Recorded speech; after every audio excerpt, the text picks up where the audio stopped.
तो क्या पढ़ना है आज हमने? Flow of fluids. देखो फ्लूइड्स जो है वो तीन तरह से मूव करते हैं।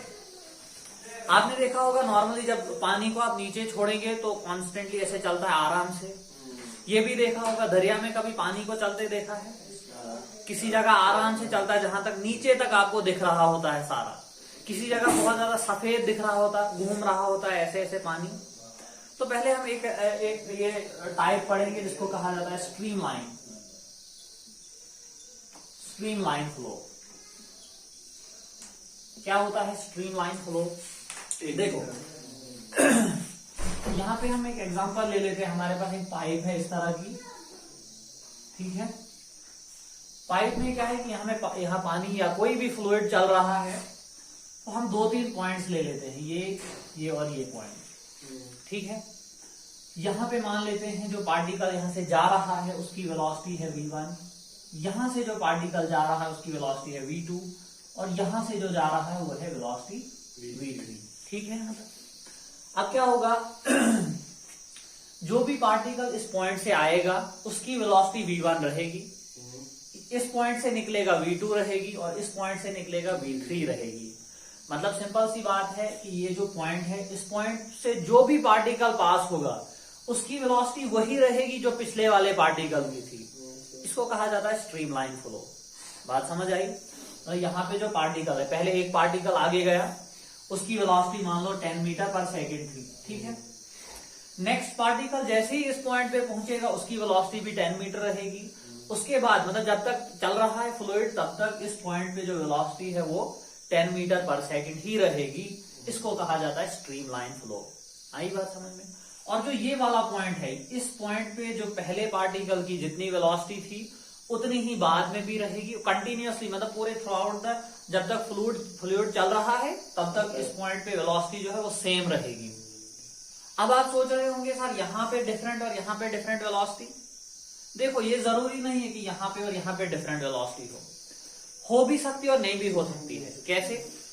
अभी हो सकता है आपकी पाइप कुछ ऐसी है, ऐसी, तो यहाँ पे ज्यादा वेलोसिटी होगी, यहाँ पे कम वेलोसिटी होगी, लेकिन जो भी पार्टिकल यहाँ पे पहुंचेगा उसकी वेलोसिटी, मतलब हर एक पार्टिकल जो यहाँ से पास होगा उसकी वेलोसिटी सेम रहेगी इस पॉइंट ऑफ टाइम पे, हर जगह नहीं, जब वो इस पॉइंट से पास होगा। और जो पाथ इन पार्टिकल्स का होगा वो सबका सेम होगा कुछ इस तरह से, मतलब जो यहां से आएगा वो इस पाथ पे चलेगा, इसके पीछे वाला पार्टिकल भी इसी पाथ पे चलेगा। आई बात समझ में? तो ये जो पाथ हमारे पास बनता है इसको कहा जाता है स्ट्रीम लाइन। आई बात समझ? मतलब ये जो पाथ बन रहा है हमारे पास जिसपे पार्टिकल चल रहे हैं, पानी के पार्टिकल, इसको कहा जाता है स्ट्रीम लाइन। और ये एक बहुत सिस्टमैटिक अंदाज में चलता है। ऐसा नहीं होगा कि मतलब जो पानी यहां से जा रहा है वो नीचे जाएगा, बिल्कुल फ्लो से आराम से चल रहा है। ये स्ट्रीम लाइन आगे चल रही है, ये वाला पार्टिकल आगे चल रहा है। आई बात समझ? लेकिन अब अगर यहाँ पे आप देखोगे, अब अगर स्ट्रीम लाइन, ये जो लाइंस हैं हम बनाते चले जाएं तो यहाँ पे इन्फिनिट नंबर ऑफ लाइंस बनेंगी। जैसे हमें पता है मॉलिक्यूल्स जो है कितने छोटे होते हैं, तो उनके साथ साथ अगर लाइंस ऐसे बनानी होंगी तो इन्फिनिट लाइंस बनेंगी। लेकिन हम क्या करते हैं, यहाँ पे रिप्रेजेंट करने के लिए 2-3 लाइंस ऐसे बनाते हैं। ये है स्ट्रीम लाइन। आई बात समझ? तो इसका मतलब कि पार्टिकल जो है, ये वाले पार्टिकल इस पाथ पे चल रहे हैं, ये वाले पार्टिकल इस पाथ पे चल रहे हैं, और ये वाले पार्टिकल इस पाथ पे चल रहे हैं और स्मूथली चल रहे हैं, ठीक है। जब इस तरह का फ्लो होता है, आपने देखा होगा छोटे से नाले में, देखना कभी ऊपर से आपको बिल्कुल साफ नीचे तक दिखेगा, कम पानी जब फ्लो हो रहा होगा, या किसी ट्रांसपेरेंट पाइप से पानी चल रहा होता है तो आपको बिल्कुल क्लियरली दिखेगा आसपास। आई बात समझ? या आप कभी देखना नल को ओपन करना, जब पहले स्टार्टिंग से जहां पे पानी निकल रहा होता है वहां पे आपको बिल्कुल मतलब एक सिस्टमैटिक अंदाज में दिखेगा, स्मूथली दिखेगा चल रहा है। जैसे ही कुछ नीचे डिस्टेंस चलता है उसके बाद उसमें कुछ वो मतलब डिस्टर्बेंस होती है, आपको दिखता नहीं आसपास कुछ, मतलब इस साइड से अगर देखोगे दूसरी साइड आपको कुछ नहीं दिखेगा। आई बात समझ में? तो ये होती है स्ट्रीम लाइन, ये होता है स्ट्रीम लाइन फ्लो, ठीक है। दूसरा है हमारे पास लेमिनार फ्लो। लेमिनार फ्लो क्या है? देखो आपने पानी नीचे डाला जमीन पे, हमने बात की थी पहले भी, जो मतलब जो सरफेस के साथ टच होता है फ्लूइड, उसकी वेलोसिटी लगभग 0 होती है। जैसे मतलब यहाँ पे फ्लूइड चल रहा है, ये आपकी सरफेस है, यहाँ पे फ्लूइड चल रहा है, इतना ऊपर तक चल रहा है, तो जो सबसे नीचे होगा उसकी वेलोसिटी हम मानते हैं 0 होती है। 0 भी नहीं होती है, बहुत कम होती है, लेकिन मान लो 0 होती है। जो इसके साथ कांटेक्ट में होता है, उसके ऊपर वाला फ्लूइड जो है उसकी कुछ वेलोसिटी होती है, उससे ऊपर जो है उससे थोड़ी ज्यादा होती है, उससे ऊपर ज्यादा, और सबसे ज्यादा वेलोसिटी होती है जो सबसे ऊपर होता है। ठीक है, यहाँ पे भी फ्लूइड जो है वो सिस्टमैटिक तरीके से चल रहा होता है, लेकिन यहाँ पे एक चीज होती है कि जो ये 2 लेयर्स होते हैं, इनकी अलग अलग वेलोसिटी होती है। यहाँ पे लेयर बाय लेयर लिक्विड चल रहा होता है, ऊपर वाला लिक्विड जो है उसकी ज्यादा वेलोसिटी है, लेकिन ऐसा नहीं है कि इसकी बदल रही है, मतलब ऐसा नहीं कि यहाँ पे ये वाला फ्लूइड नीचे जा रहा है, नहीं, बिल्कुल लेयर्स की तरह चल रहा है। जैसे अगर मैं 2-3 पेजेस रखूं और तीनों पेजेस को, नीचे वाले पेज को आहिस्ता से खींचूं, ऊपर वाले को जरा तेज और इससे ऊपर वाले को और तेज, तो कैसे कांस्टेंट, मतलब कैसे आराम से वो चलेंगे एक दूसरे के ऊपर। वैसे ही यहाँ पे लेयर्स जो है एक दूसरे के ऊपर चलती है, ऊपर वाली लेयर की ज्यादा स्पीड होती है, नीचे वाली की कम होती है। ठीक है, अगर वो नीचे वाली जो है वो सरफेस के साथ कांटेक्ट है इसका, तो इसको कहा जाता है लेमिनार फ्लो। हालांकि लेमिनार फ्लो जो है वो भी स्ट्रीमलाइन फ्लो ही होता है, लेकिन फर्क यहाँ पे ये है कि यहाँ पे जो है फ्लूइड वो लेयर्स की फॉर्म में चलता है। ठीक है, जनरली अगर बात करी जाए ये भी स्ट्रीमलाइन फ्लो ही होता है, और स्ट्रीमलाइन फ्लो को स्टीडी फ्लो भी कहा जाता है, मतलब आराम से चलना। ठीक है, उसके बाद है हमारे पास तीसरी टाइप जो है वो है turbulent flow. Turbulent flow, turbulent flow क्या होता है? पानी देखा है दरिया में, जहां पे बहुत ज्यादा पानी होता है और पत्थरों के साथ टकराते हुए ऐसे घूम रहा होता है, देखा है? कैसा कलर होता है उस टाइम पे उसका? वाइट। क्या वहां पे आपको नीचे तक सब कुछ दिख रहा होता है? नहीं ना दिख रहा होता है। वहां पे क्या पानी वहां पे सही अंदाज से आगे चल रहा होता है? नहीं। क्या हो रहा होता है? कुछ नीचे जा रहा होता है, कुछ मतलब वहां पे छींटे ऊपर की तरफ उठती हैं। तो वहां पे क्या होता है, पानी का जो फ्लो होता है वो बहुत रैंडम होता है। रैंडम मीन्स मतलब जो भी पार्टिकल है, कोई इधर जाएगा, कोई इधर जाएगा, कोई आपस में टकरा रहे हैं। तो यहाँ पे अगर आप देखोगे कुछ ऐसे वेलोसिटी होती है, कहीं घूम रहा होता है, कहीं ऊपर जा रहा होता है, तो ये टोटली रैंडम होता है। इसको कहा जाता है टर्बुलेंट फ्लो। यहाँ पे जो पार्टिकल्स की वेलोसिटी या हम कहें काइनेटिक एनर्जी, वो बहुत ज्यादा लूज हो जाती है, क्योंकि वो आपस में रोटेट कर रहा होता है, साइड वाइज मतलब पत्थरों के साथ बज रहा होता है, तो वहां पे काइनेटिक एनर्जी का लॉस होता है। ठीक है, देखो जब स्पीडी फ्लो या स्ट्रीमलाइन फ्लो होता है एक लिमिट तक, अगर आप इसकी वेलोसिटी बढ़ाते चले जाओ, जो स्ट्रीमलाइन फ्लो है इसकी वेलोसिटी बढ़ाते चले जाओ, एक पॉइंट ऐसा आएगा उसके बाद जैसे ही आप वेलोसिटी और बढ़ाओगे तो वो टर्बुलेंट में कन्वर्ट हो जाएगा। आई बात समझ? मतलब एक फिक्स्ड, एक हम कहेंगे उसको कहा जाता है क्रिटिकल वेलोसिटी। एक ऐसी वेलोसिटी जिसके ऊपर जैसे ही आप फ्लूइड की वेलोसिटी बढ़ा दो, किसी पाइप के अंदर या किसी मतलब कोई भी चैनल है, कुछ भी है जहां पे फ्लूइड चल रहा है, उसकी वेलोसिटी जैसे ही आप एक लिमिटेड वेलोसिटी से ऊपर लेके जाओ, वो अपने आप टर्बुलेंट फ्लो में कन्वर्ट होता है। आई बात समझ में? तो टर्बुलेंट फ्लो क्या होता है? सिंपल कहें, जिसमें बहुत ज्यादा रैंडमनेस होती है। जब फ्लूइड चल रहा होता है तो रैंडमनेस बहुत ज्यादा होती है। ठीक है, बहुत ज्यादा भी अगर सिंपली कहेंगे रैंडमनेस होती है, वो भी उसी में आ जाएगा, क्योंकि यहाँ पे हमने स्मूथली देखा, फ्लूइड स्मूथली चलता है। ठीक है, आइए यहां तक बात सुनो। तो अब हम देखेंगे क्रिटिकल वेलोसिटी जो है क्या है, किस किस पे डिपेंड करती है, किन किन फैक्टर्स पे डिपेंड करती है। अगर फ्लूइड जो है किसी पाइप के अंदर चल रहा है तो कैसे फ्लो कर, मतलब क्या वेलोसिटी होगी उसकी। आई बात में, किस किस फैक्टर पे डिपेंड करती है।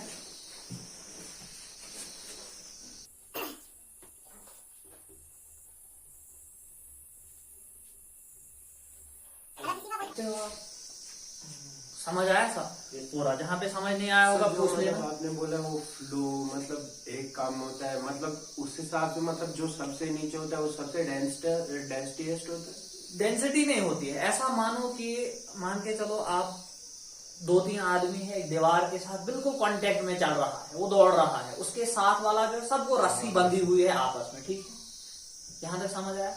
अब क्या हो रहा है, जो दीवार के साथ चिपका हुआ, क्या वो बहुत तेज भाग सकता है? अगर आप उसको खींचो भी आगे, नहीं, मतलब मैं ऐसे दीवार के साथ, ठीक है, मैं बिल्कुल इसके साथ बहुत चिपका हुआ हूं, और आप मुझे आगे खींच रहे हो और मेरे साथ वाला जो है उसको भी सेम फोर्स से आगे खींच रहे हो, कौन ज्यादा तेज भाग पाएगा? जो आपके साथ होगा, मतलब जो दीवार के साथ नहीं होगा, जो दूर होगा। तो यहाँ पे क्या होता है, यहाँ पे फ्रिक्शन बहुत ज्यादा होती है।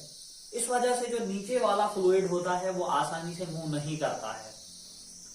आप अगर देखोगे भी दरिया में साइड पे जो ये पानी चल रहा होता है उसकी वेलोसिटी ज्यादा नहीं होती, जो सेंटर में सबसे ज्यादा होगी। देखना कभी जब दरिया में पानी चल रहा होता है तो सेंटर में, मतलब जो सेंटर वाला पार्ट होगा वहां पे वेलोसिटी ज्यादा होती है।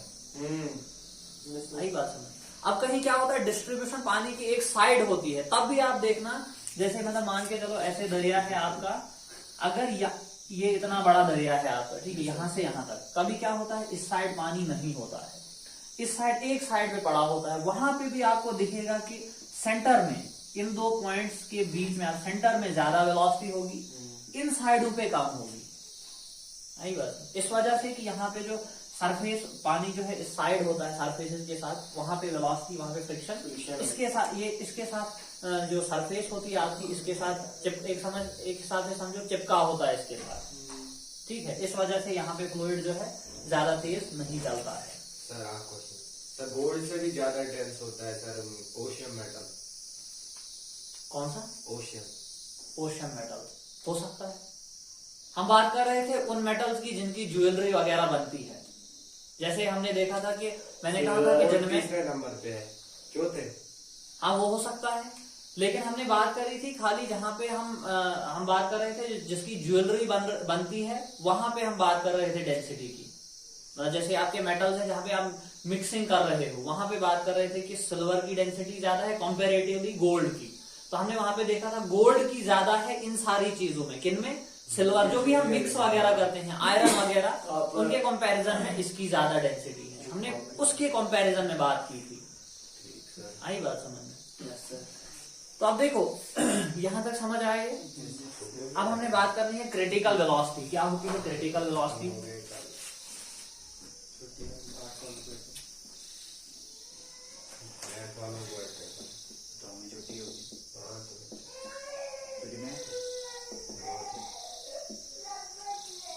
क्रिटिकल वेलोसिटी देखो, हमने अभी कहा कि एक फ्लूइड जो होता है उसको आप लिमिट एक वेलोसिटी तक, मतलब उसकी वेलोसिटी बढ़ा सकते हो, एक पॉइंट तक वो स्ट्रीमलाइन फ्लो में चलेगा, ठीक है।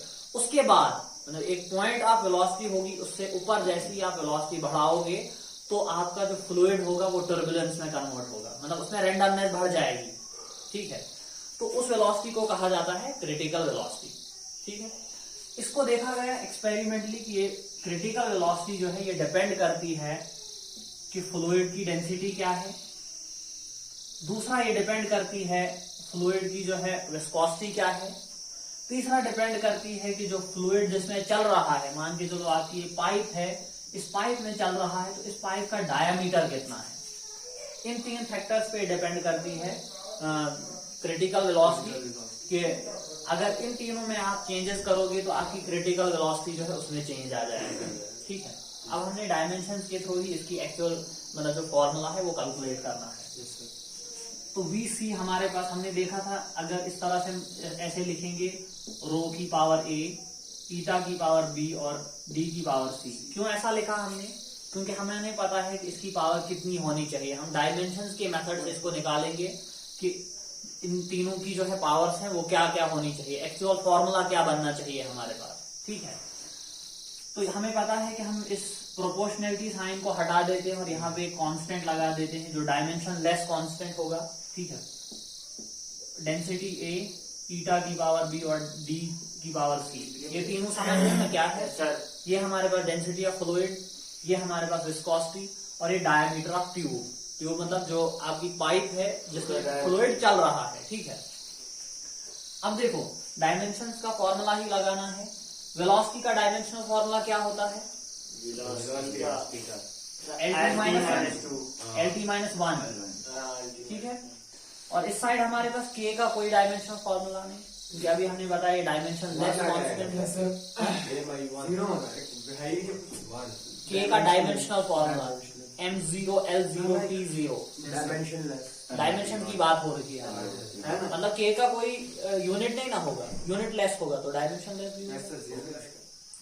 तो रो डेंसिटी का क्या होता है? डेंसिटी है हाँ, मास बाय वॉल्यूम डेंसिटी है मास बाय वॉल्यूम, तो मास L माइनस 3, ठीक है। तो यहाँ पे आ जाएगा M1 L-3, ऊपर से पावर है A। उसके बाद ईटा ईटा का डायमेंशनल फॉर्मूला क्या होता है? कैसे निकालते हैं? ये बोला क्या आपने? ईटा ये किसके बराबर होता है? मतलब ये होता है, हमने पढ़ा था ना, ईटा होता है F into V upon F into L जैसे रो को बोलते हैं हम A क्या? Into we. डेंसिटी ऑफ ये हमने पढ़ा था ना, ये होता है कोएफिशिएंट ऑफ विस्कोसिटी। तो फोर्स का क्या होता है, यहाँ से निकाल सकते हैं M1 L1T माइनस 2, लेंथ का यहाँ पे L एरिया का आ जाएगा L2 L और वेलोसिटी का LT माइनस 1। यहाँ पे अगर आप देखो ये L3 बनता है, ये और ये कट जाएगा, एक इसमें से कट जाएगा तो -1। उसके बाद ये ऊपर जाएगा, ये बनेगा M1 L-1 ऊपर जाके और T माइनस 1, ये बना हमारे पास ईटा का डायमेंशनल फॉर्मूला, ठीक है। M1 L-1 T-1, ठीक है। पावर आ जाएगी ऊपर से V, ठीक है। और D क्या है? डायमीटर, इसका डायमेंशनल फॉर्मूला L लेंथ है ना, लेंथ का dimensional formula simple length L C, ठीक है। अब देखो ये हमारे पास आ रहा है, यहाँ पे अगर मैं इसको पूरा लिखूं तो बनेगा M0 M0 L1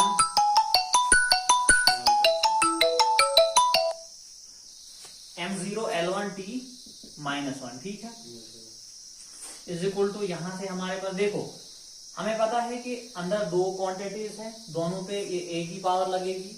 जैसे हमारे पास ऐसे A, अगर मैं AB की पावर 3 लिखूं, मतलब होता है A की पावर भी 3 और B की पावर भी 3, ठीक है।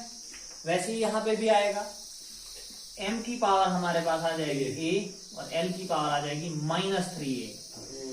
क्यों? पता है ना क्यों?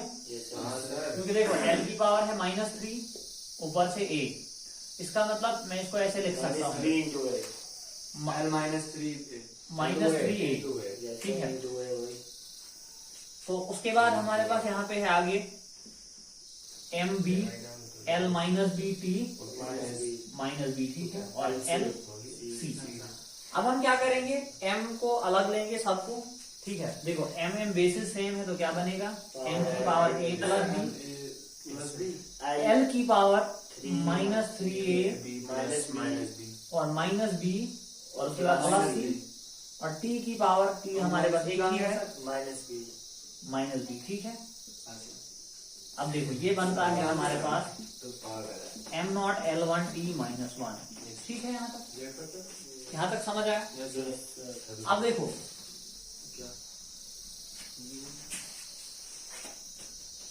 यहाँ पे हमारे पास हमने पहले ही कहा था कि जो डायमेंशंस राइट साइड के होते हैं वही डायमेंशंस होने चाहिए लेफ्ट साइड के, दोनों साइड के डायमेंशन सेम होने चाहिए, तभी जाके इक्वेशन जो है वो सही होगी। यहाँ पे M के डायमेंशन 0 है तो इस साइड भी M के डायमेंशन 0 होने चाहिए। तो हमारे पास यहाँ पे पावर M की पावर है A प्लस B, इसका मतलब A प्लस B जो है वो 0 की इक्वल होना चाहिए। इसके बाद इस side -3A -B plus C जो है ये किसके बराबर होना चाहिए, L की पावर 1 के बराबर, मतलब 1 के बराबर। और T की पावर है -B, ये होना चाहिए -1 के बराबर। ये और ये कट जाएगा, B की वैल्यू आई 1 हमारे पास, ठीक है। इसमें डाल दो वैल्यू B की वैल्यू, तो आपके पास बनेगा A की पावर -1, इसको इस साइड लेके, ठीक है। उसके बाद इसमें डाल दो A और B दोनों की वैल्यू, +1 ये बनता है +3A, A की जगह 1 आ जाएगा, प्लस आ जाएगा। B की वैल्यू कितनी है, +1 plus C is equal to 1, ठीक है। तो ये बनता है आपके पास, ये बनता है 2 plus C is equal to 1, C is equal to 1 -2 C की वैल्यू -1 आई यहाँ तक। हाँ अब देखो This power. आपके पास जो VC है वो कितना बनता है इस हिसाब से, K इंटू ये जो रो है, 1 A की वैल्यू -1 है तो -1 आ जाएगा।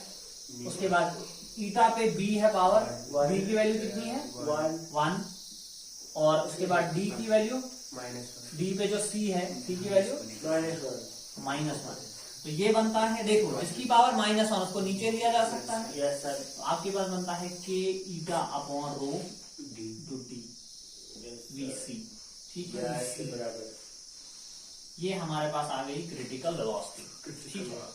अब देखो किस किस पे ये डिपेंड कर रही है, डेंसिटी पे इनवर्सली प्रोपोर्शनल है, मतलब कि अगर डेंसिटी ज्यादा होगी तो आपके पास जो क्रिटिकल वेलोसिटी की वैल्यू है वो कम रहेगी।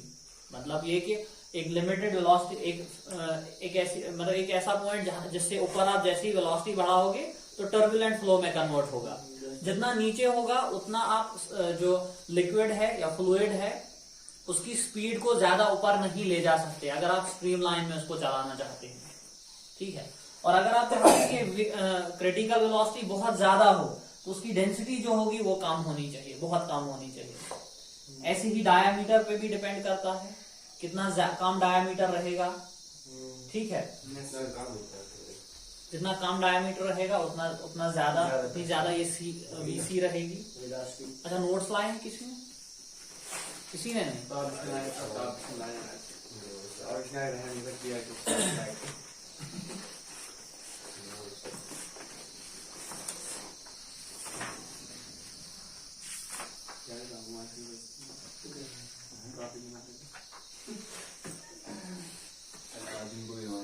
इसको इवेंट नहीं आज आने ओए क्या है?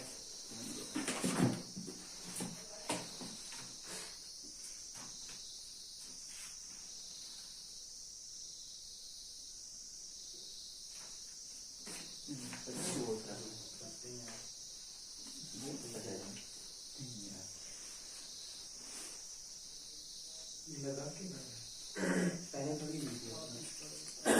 अब देखो हमारे पास यहाँ पे जो K है, यहाँ ध्यान दो इधर,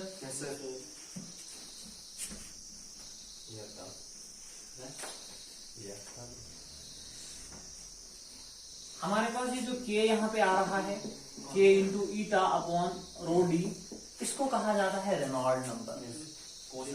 Reynold number, Reynold number scientist का नाम था उसने दिया होगा। साइंटिस्ट का नाम था, उसने दिया है। K को लिखते हैं हम NR, मतलब रेनॉल्ड नंबर, ठीक है। अब देखो VC हमारे पास बनेगा NR into eta upon eta upon rho D। देखो अभी हमने देखा K का कोई यूनिट नहीं है, इसका कोई डायमेंशन नहीं है, ठीक है, ये डायमेंशनलेस है। इसका मतलब इसकी वैल्यू जो है एक प्योर नंबर होगी, ठीक है। लेकिन ये जो प्योर नंबर ये हमें कुछ ऐसा बताता है, अगर हम देखते हैं कि अगर इसकी वैल्यू 2000 0 से 2000 के बीच में रहेगी किसी भी फ्लूइड के लिए, मतलब इसकी वैल्यू अगर 0 से 2000 के बीच में रहेगी तो फ्लूइड जो है वो स्ट्रीमलाइन फ्लो में चलता है। मतलब स्ट्रीमलाइन अभी बताया ना क्या होता है। उसके बाद जिस फ्लूइड की वैल्यू 3000 से ऊपर चली जाए, वो 3000 वो चलता है टर्बुलेंट फ्लो में, ठीक है। अगर आपकी NR की वैल्यू जो है वो इसके बीच में आ जाती है 3000 से ऊपर। अब अगर 2000 से 3000 के बीच में आती है तब क्या होगा? दूसरी वाली कौन सी बोली थी आपने? देखो 0 से जब 2000 में जाएगा तो स्ट्रीमलाइन चलेगा, ठीक है। 3000 से ऊपर जाएगा तो टर्बुलेंट फ्लो होगा। तो बीच में क्या होगा? बीच में हाँ, तो वो कौन सी बोली थी आपने दूसरे नंबर? Laminar flow. नहीं, लेमिनार फ्लो नहीं होगा, क्योंकि अभी हमने क्या बताया, लेमिनार फ्लो जो है वो भी स्ट्रीमलाइन फ्लो की कैटेगरी में आता है। फिर इस हिसाब से शायद टर्बुलेंट, अगर टर्बुलेंट भी हो सकता है तो इस हिसाब से जो इस इन दो वैल्यूज के बीच में आता है 2 से 3000 के बीच में, वो अनस्टेबल होता है। वो टर्बुलेंट में भी जा सकता है, इधर भी जा सकता है, वो अनस्टेबल रहता है। आई बात समझ? कि प्योर नंबर इसका कोई यूनिट नहीं होता है, ठीक है। आई बात समझ? अब देखो हमें इसके ऊपर एक न्यूमेरिकल निकालेंगे ताकि आपको थोड़ा सा अच्छे से आइडिया हो जाए। आज के डेट है टाइम कितना हुआ? और 7 है 7 सर 3 मिनट बचे सर नौ बज गए? सर कराओ सर 3 मिनट बचे तो 3 मिनट में आसानी से हो सकता है न्यूमेरिकल, ठीक है 3 मिनट में आसानी से हो सकता है। पेपर पे इस बार कहाँ लगाई कभी मेरे को देखा मैंने देखो वो नहीं निकल वो इधर ध्यान दो, आपके पास एक पाइप है जिसके अंदर में ईयर चल रही है। ईयर भी एक फ्लूइड है, जैसे कि हमने कहा था फ्लूइड क्या होता है, बताओ जरा फ्लूइड क्या होता है? दैट कैन फ्लो कोई भी सबस्टांस मतलब कोई भी सबस्टांस जिसपे आप जैसी थोड़ी सी फोर्स लगाओगे फ्लो करेगा, तो फ्लूइड कहा जाता है। और गैसेस आपको पता ही है, उसपे थोड़ी सी फोर्स लगे तो मूव करने लगती है, फोर्स के जैसे ही आप छोड़ दोगे तो मूव करना शुरू कर देंगे, तो उनको फ्लूइड कहा जा सकता है। ईयर हमारे पास फ्लूइड है। अब देखो हमारे पास एक पाइप दी हुई है जिसका रेडियस हमारे पास दिया हुआ है 10⁻⁻² मीटर, ठीक है। मैं इधर लिखूंगा रेडियस ऑफ पाइप 10⁻⁻², ठीक है। उसके बाद 100 मीटर इसकी जो डेंसिटी दी हुई है वो है 1.3 kg पर मीटर क्यूब, ठीक है। उसके बाद इसकी जो कोफिशिएंट ऑफ विस्कोसिटी है वो दी हुई है 181 × 10⁻⁻7, ठीक है। यहाँ पे हमारे पास आपके पास रेडियस दिया हुआ है, ईटा दिया हुआ है, डेंसिटी दी हुई है, और जो रेनॉल्ड नंबर की वैल्यू है वो 2000 है, ठीक है। आपने कैलकुलेट करनी है क्रिटिकल वेलोसिटी, मतलब ये स्ट्रीम लाइन चल रहा है, स्ट्रीम लाइन में चल रहा है, तो आपने इसकी क्रिटिकल वेलोसिटी निकालनी है। मतलब आपको यहाँ से ये पता चलेगा कि इस वेलोसिटी से जैसे ही ऊपर जाओगे तो टर्बुलेंट फ्लो में कन्वर्ट होगा। तो करो जरा